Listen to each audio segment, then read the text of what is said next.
பியானிஸ்ட்னு ஒரு படம் இருக்கு. ஏன்னா நம்ம போர் இப்ப பார்த்தீங்கன்னா, நெறையா கிளாசிக் ஃபில்ம்ஸ், வார் ஃபில்ம்ஸ், வார்னா அவர் சொன்ன மாரி சண்டை ஆக்ஷன் ஃபில்ம்ஸ் கிடையாது. இப்போ 1917 இந்த மாரி நெறைய படங்கள் வந்து வார்க்குள்ள ஆக்ஷன காட்டுற மாரி நெறைய படங்கள் இருக்கு. அதே நேரத்தில நம்ம கிளாசிக்கா நம்ம சொல்லப்போற படங்கள் லைஃப் இஸ் பியூட்டிஃபுல் சொன்னாரு. அந்த மாரி பியானிஸ்ட்னு ஒரு படம் இருக்கு.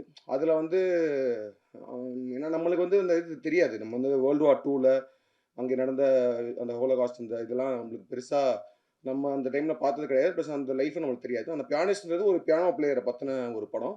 அதுல ஒரு சீன் இருக்கும். அவரால வீட்ட விட்டு வெளில முடியாது. வெளியில வார் நடந்துட்டு இருக்கும். அவர் வந்து ஒரு மறைஞ்சு ஒரு வீட்டுக்குள்ள வந்துருவாரு. அப்போ ரொம்ப நாள் கழிச்சு ஒரு பியானோவ பார்ப்பாரு அவரு. அந்த அந்த அந்த அந்த பியானோ பிளேயர் வந்து ஒரு பியானோவ பார்ப்பாரு.